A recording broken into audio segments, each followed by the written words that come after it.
नमस्कार, आप देख रहे हैं न्यूज इंडिया। आपके साथ मैं हूं चारुल शर्मा। हेलो इंडिया, आपके साथ मैं दीपिका सिंह। करेंगे खबरों की शुरुआत बड़ी खबर के साथ। उत्तर भारत में कड़ाके की ठंड इस वक्त पड़ने लगी है। दिल्ली एनसीआर में घना कोहरा छाया हुआ है। ठंड के साथ घने कोहरे का कहर अब देखने को मिल रहा है। बिल्कुल बड़ी खबर आपको बताई जा रही है। दिल्ली एनसीआर में ठंड का कहर, कोहरे का कहर आप ये कह सकते हैं, क्योंकि विजिबिलिटी पूरी तरह से जीरो हो चुकी है। वाहनों की रफ्तार पर ब्रेक लग गया है। मौसम विभाग ने येलो अलर्ट जारी किया है। देश की राजधानी में शीतलहर का कहर जारी है। पहली बार दिल्ली धुंध की चादर में लिपटी नजर आई है। बिल्कुल, और धुंध की वजह से वाहन चालक अपने अपने वाहनों के सभी इंडिकेटर लाइट जलाते दिखाई दिए। इसका सीधा असर ये हुआ कि राजधानी की सड़कों पर वाहनों की रफ्तार पर ब्रेक लग गया है। तस्वीर जरा आप देखिए, ये अल सुबह की तस्वीरें और किस तरीके से विजिबिलिटी जीरो है।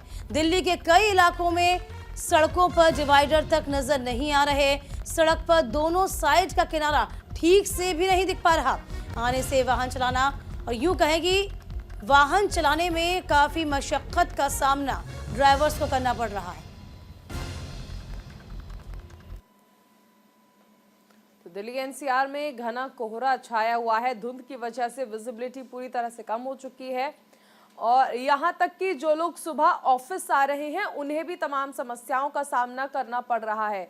विजिबिलिटी कम होने के कारण लोग लेट पहुंच रहे हैं। बिल्कुल, देखिए जरा आप किस तरीके से रात को गहरा जाता है कोहरा। 12 बजे के बाद से कोहरा पड़ना शुरू हो गया और देखिए विजिबिलिटी बिल्कुल शून्य। दूर तक आप नजर दौड़ाएंगे तो आपको सिर्फ और सिर्फ धुंध और कोहरा ही नजर आएगा। इंडिकेटर जलाने पड़ रहे हैं क्योंकि विजिबिलिटी बिल्कुल शून्य है और दुर्घटना की आशंका के मद्देनजर वाहनों की जो रफ्तार है वो धीमी हो चुकी है। बिल्कुल, दिल्ली एनसीआर में देखिए कम से कम इस मौसम में तो ये कहा जा रहा है कि ये पहला ऐसा दिन है जब इतना ज्यादा कोहरा सड़कों पर देखने को मिल रहा है और इससे परेशानियां जो हैं वो बढ़ गई हैं यकीनन, क्योंकि वाहनों की जो रफ्तार है उस पर पूरी तरह से ब्रेक लग गया है। बिल्कुल, ये तो मौसम की शुरुआत है, यूं कहें कि ठंड की शुरुआत है। जैसे जैसे ठंड आगे बढ़ेगी, अभी नया साल आएगा, जनवरी आने वाला है और उसके हिसाब से ठंड जो है वो तो रफ्तार पकड़ेगी ही, लेकिन कोहरे के आगोश में भी शहर इस वक्त छा गया है और आगे भी आपको बता दें घना कोहरा छाया रह सकता है, जिसकी शुरुआत यूं कहें आज से हो गई।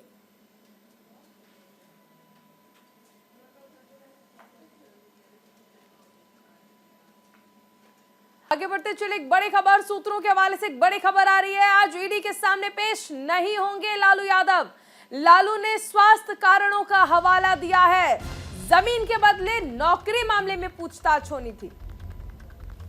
तो बड़ी खबर, आज ईडी के सामने पेश नहीं होंगे लालू यादव। ये बड़ी खबर आपको बता रहे हैं। लालू यादव ने स्वास्थ्य कारणों का हवाला दिया है। कहा है कि स्थिति उनकी ठीक नहीं है। जमीन के बदले नौकरी मामले में ईडी को उनसे पूछताछ करनी थी। इससे पहले भी आपको बता दें तेजस्वी यादव को समन जारी कर चुके थे और लालू यादव को भी सामने आने की बात थी कि वह भी पूछताछ में सहयोग करें। लेकिन अब जो खबर आ रही है वह ये कि लालू यादव ईडी के सामने पेश नहीं होंगे। स्वास्थ्य कारणों का हवाला दिया गया है। देखिए, पिछले कुछ समय से दीपिका, जो विपक्ष के नेताओं के पास ईडी का नोटिस जा रहा है, नेता हाजिर नहीं हो रहे हैं और कोई ना कोई हवाला देकर आगे बढ़ रहे हैं। आप देखिए, आप अरविंद केजरीवाल को जब नोटिस जाता है तो वो हाजिर नहीं होते हैं। 2 बार नोटिस जाता है, दोनों बार हाजिर नहीं होते हैं। तेजस्वी यादव को भी नोटिस जाता है, वो हाजिर नहीं होते और उसके बाद लालू प्रसाद यादव ने भी कह दिया है कि वो हाजिर नहीं होंगे।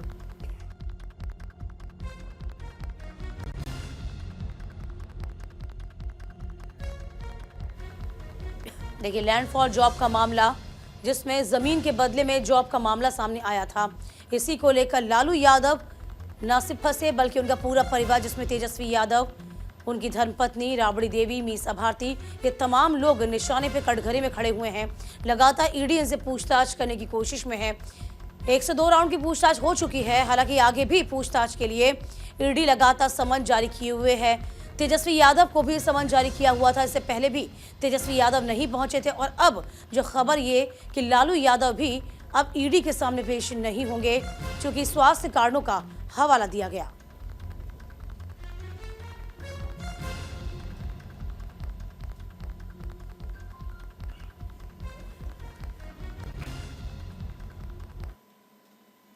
इधर राजस्थान सरकार का आज मंत्रिमंडल विस्तार होना है। 25 विधायक मंत्री पद की शपथ ग्रहण कर सकते हैं, जिसमें दलित और महिलाओं को मौका मिल सकता है।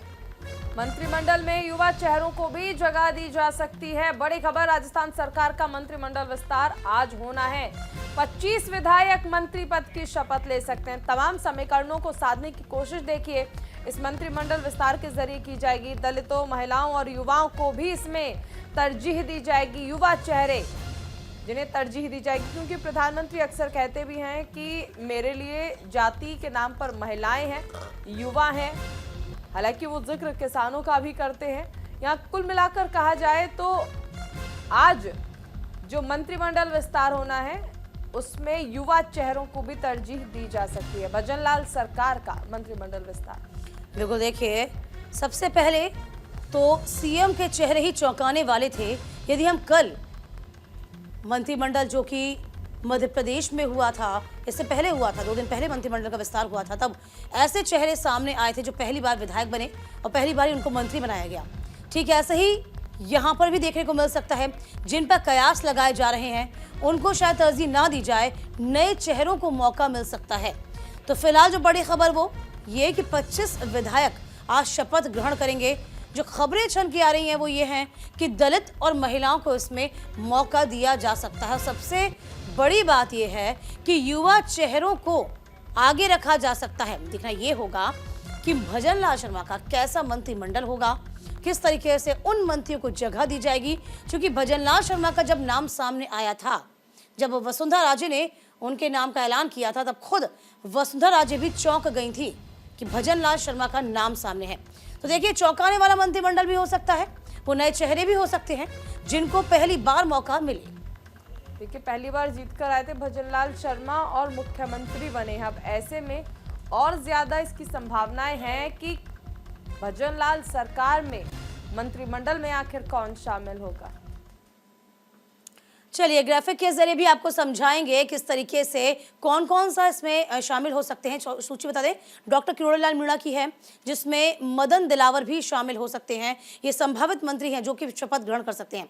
कन्हैया लाल चौधरी भी। चलो बिल्कुल, देखिए संभावित चेहरों की सूची जो है वो हम आपको बता रहे हैं, जिसमें जगदीप नाम भी सामने आ रहा है। वहीं रामविलास मीणा को भी मौका दिया जा सकता है। संभावित चेहरे कौन से हो सकते हैं? गजेंद्र सिंह शेखावत का नाम भी इसमें सामने आ रहा है। देखिए, आपको बता रहे हैं वो तमाम चेहरे, लगातार वो संभावित सूची इसके जरिए। देखिए, जोराराम की बात बता दें आपको, जोराराम कुमावत, इनका नाम भी सामने आ रहा है, ये भी शपथ ले सकते हैं।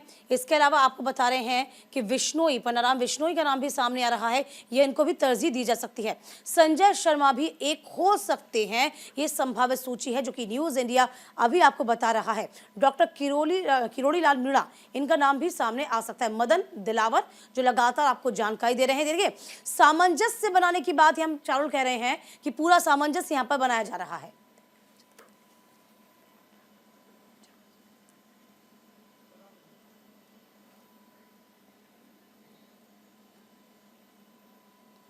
उधर राम मंदिर की सुरक्षा के लिए आईजी प्रवीण कुमार को सुरक्षा हेड बनाया गया, जो कि सुरक्षा का लगातार जायजा ले रहे हैं। अयोध्या की सुरक्षा के लिए जगह जगह सीसीटीवी लगाए गए हैं। ड्रोन की तकनीक का भी इस्तेमाल किया जा रहा है। बिल्कुल, यही वजह है, इसी को लेकर हमारी सहयोगी ने आईजी प्रवीण कुमार से खास बातचीत भी की। 22 जनवरी का इंतजार है। 22 जनवरी यानी कि रामलला के टाट से ठाट वाला दिन, रामलला जब गर्भगृह में विराजमान हो जाएंगे वो दिन। लेकिन उस दिन को भव्य, दिव्य और नव बनाने के लिए जितनी मेहनत जा रही है, ग्राउंड जीरो पर जो हीरो काम कर रहे हैं उनसे भी आपको मिलाना जरूरी हो जाता है। सुरक्षा की जिम्मेदारी, जी हाँ, आप आ रहे हैं, पर्यटक आ रहे हैं, देशवासी आ रहे हैं जो कि रामलला के प्राण प्रतिष्ठित होने के साक्षी बनना चाहते हैं। लेकिन इस बीच कोई है जो आपकी सुरक्षा का बहुत ख्याल रख रहा है। वो जिम्मेदारी किन मजबूत कंधों पर है, उनसे मैं आपको मिलाने जा रही हूं। प्रवीण कुमार जी हैं, आईजी प्रवीण कुमार जी। सर, बहुत स्वागत है आपका न्यूज इंडिया पर। स्वागत के साथ सवाल ये, जिम्मेदारी बहुत बड़ी है, क्या मन में थोड़ा सा हेजिटेशन या फिर ये लग रहा है कि 22 जनवरी कितनी जल्दी निकल जाए? नहीं, हेजिटेशन नहीं है। और ये मैं कहा जाता है राम काज कीने बिनु मोहि कहाँ विश्राम, हमारे यहाँ तो पहले से तो बेसिकली ऐसा नहीं है। जो काम हमारा है, जो हमको सौंपा गया कार्य है, वो हम लोगों का एक कर्तव्य रहता है और हम लोग उसको करने के लिए हमेशा तत्पर हैं। और जब पुलिस सर्विस में आए हैं तो हमारे को जो कर्तव्य हम पे आरोपित होंगे, उस पर अपनी जो अधिकतम संभव क्षमता है उसका निदर्शन करना हमारा कार्य है। और जहाँ तक स्थानीय लोगों का सहयोग लेना और प्लस जो आपको कार्य करना है, अपने कार्य की व्यावसायिक दक्षता के साथ काम करने के लिए पूरी टीम के साथ हम लोग प्रतिबद्ध हैं और हम लोग कार्य कर रहे हैं। सर, अयोध्या का हम नव रूप देख रहे हैं और इस नव अयोध्या में सुरक्षा का भी नवीनीकरण हुआ है कहीं ना कहीं, क्योंकि माना जा रहा है कि अयोध्या को इस समय ज़्यादा से ज़्यादा सीसीटीवी कैमरों से लैस किया गया है। उसमें क्या आधुनिकीकरण देखने को मिल रहा है या क्या नवाचार है? 22 जनवरी के लिए क्या नवाचार है? देखिए, नवाचार आपके उस पर निर्भर करता है कि आप कैसे किसी चीज़ को देखते हैं। नवाचार इस बात को लेकर के है कि कैसे सुरक्षा और सुविधा के बीच में संतुलन कायम किया जाए, जहाँ पर हमारे आम भक्त श्रद्धालु उत्साह के साथ आएं और उन्हें न्यूनतम असुविधा हो या अधिकतम हम उनको फैसिलिटेट कर सकें। वहीं साथ साथ ये हमेशा के लिए स्थापित रहा है कि ये सुरक्षा के लिए सर्वाधिक संवेदनशील स्थलों में से एक है। तो वहाँ पर हम सुरक्षा के जितने भी नए प्रतिमान हैं उनको न सिर्फ अंगीकार करें बल्कि उसका समय समय पर उसका अनुश्रवण भी करते रहें, और उस दिशा में हम लोग काम कर रहे हैं। यहाँ पर हमने टेक्नोलॉजी का भी अपनी फोर्स के साथ साथ उसका प्रयोग किया है, और जो भी अभिनव प्रयोग हैं, चाहे वो ड्रोन के माध्यम से हो, चाहे वो किसी और तरीके से आर्टिफिशियल इंटेलिजेंस की मैकेनिज़्म के माध्यम से, हम लोग सभी को इस पे समाहित कर रहे हैं। और हम कुल मिलाकर के एक टीम के रूप में सुरक्षा की विभिन्न एजेंसियों के मध्य समन्वय रखते हुए कार्य कर रहे हैं। सर, 30 दिसंबर को प्रधानमंत्री आ रहे हैं। 30 दिसंबर के बाद जो है वो नया साल आएगा। नए साल के बाद 22 जनवरी आना है, यानी कि बैक टू बैक बहुत सारे टास्क हैं आपके पास जो कि आपको फुलफिल करने हैं। अब ऐसे में जो पर्यटक अयोध्या पहुंच रहे हैं, उन पर्यटकों के लिए आपकी तरफ से सिक्योरिटी में ऐसा क्या कुछ खास होने वाला है जिसका सीधे तौर पर उनको फ़ायदा मिल सकता है अगर वो कहीं पर अपने आप को फंसा हुआ महसूस कर रहे हैं तो? देखिए, गवर्नमेंट की डिफरेंट हेल्पलाइंस के माध्यम से, उनके फीडबैक के थ्रू, हमारी वेबसाइट्स के माध्यम से और पब्लिक एड्रेस सिस्टम के लगातार हम जो भी स्थितियां हैं वहाँ पर हम अपनी एडवाइजरीज पहले से जारी करते हैं। सपोज करिए आपको ए प्लेस से बी प्लेस जाना है तो उसके लिए आपके लिए क्या व्यवहारिक होगा, किधर से जाना आपके लिए ज़्यादा श्रेयस्कर होगा, कहाँ पे आपको न्यूनतम असुविधा होगी, ये सारी चीज़ें लोगों को बताने की होती हैं। और साथ साथ किसी तरह के कोई किसी फ्रॉड में या किसी उसमें ना आ सके। बहुत सारे लोग यहाँ ज़मीन खरीदने के पॉइंट ऑफ व्यू से अभी आ रहे हैं, बहुत सारे लोग यहाँ आश्रम बनाने की चेष्टा रखते हैं, वो भी किसी, तो उसके लिए भी हम लोग समय समय पर हमेशा उपलब्ध रहते हैं कि अगर आपका कहीं पर भी आपको लगता है कि यहाँ पर कोई ऐसी संभावना है तो हम लोग उसको वेरीफाई करा सकते हैं, ताकि बोनाफाइडी लोगों से आप संपर्क में रहें। कहीं पर भी ऐसी कोई कुप्रवृत्ति ना आ जाए जिससे कि कोई किसी के स्थान विशेष पर कोई एक आक्षेप लगा सके। तो हमारे पास एक का पुनीत एक कर्तव्य भी है कि किसी जो भी अयोध्या में लोग आ रहे हैं वो जिस भावना से, जिस जज्बे के साथ आ रहे हों, उसको पूरी तरीके से आएँ, अपनी भावना के साथ में अपना दर्शन करें। जो यहाँ पर चिंतन मनन करने की भूमि है, दार्शनिक भाव को ग्रहण करने की भूमि है, वो यहाँ पर रहें। और किसी ऐसे तत्व जो कि लालच या किसी उसमें आ सकते हो, करा सकते हो, उन पर हम पहले से लोगों पर एक निगहबानी अपनी रखें और उनको लोग सचेत करते रहें। जहाँ तक और सुरक्षा की एंगल की बात है तो हम लोग विभिन्न टेक्नोलॉजीज़ के माध्यम से भी और लगातार अपनी ह्यूमन इंटेलिजेंस को पुख्ता करके इस बात के लिए प्रतिबद्ध हैं कि हम लगातार सुरक्षित उनको रख सकें और उनको समय समय पर आवश्यक निर्देश दे सकें।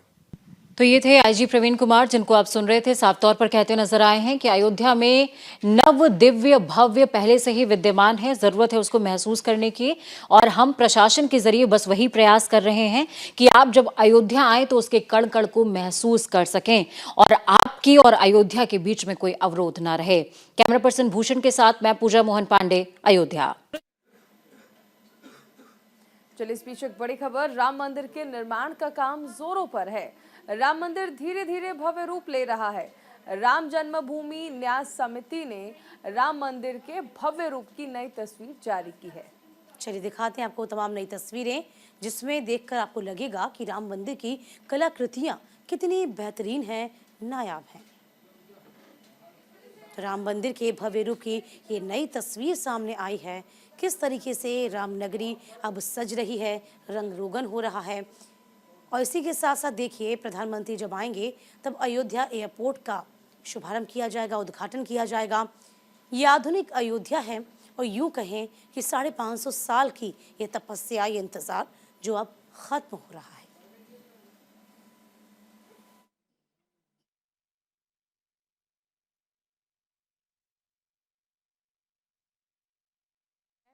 ताकि लोग जान पाएं और देख पाएं कि आखिर कितना भव्य है ये राम मंदिर, जो कि बनकर बस तैयार होने वाला है 22 जनवरी, हालांकि बेहद खास।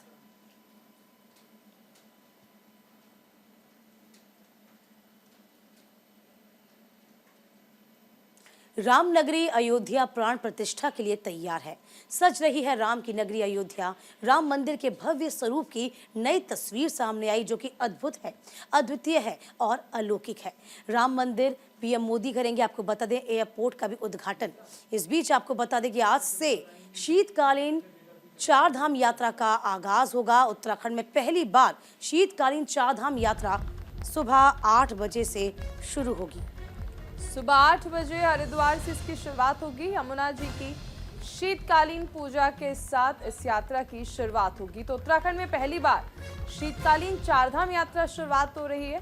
सुबह 8 बजे हरिद्वार से शुरू होने वाली 4 धाम यात्रा परंपरा के मुताबिक सबसे पहले यमुना जी की शीतकालीन पूजा के लिए खरसाली गांव में यमुना मंदिर पहुंचेगी। 28 दिसंबर को यमुना जी की शीतकालीन पूजा स्थल से प्रस्थान करते हुए उत्तरकाशी के रास्ते 29 दिसंबर को यात्रा हर्षिल में गंगा जी की शीतकालीन पूजा स्थित मुखवा गांव पहुंचेगी। वहीं 30 दिसंबर को उत्तरकाशी विश्वनाथ के दर्शन के बाद भगवान केदारनाथ की शीतकालीन पूजा स्थल ओंकारेश्वर पहुंचेगी। ये यात्रा 31 दिसंबर को भगवान ओंकारेश्वर की पूजा के बाद बाबा बद्रीनाथ के शीतकालीन पूजा स्थल जोशीमठ पहुंचेगी। 4 धाम का ये पड़ाव पूरा करने के बाद 2 जनवरी को यात्रा हरिद्वार में समाप्त होगी।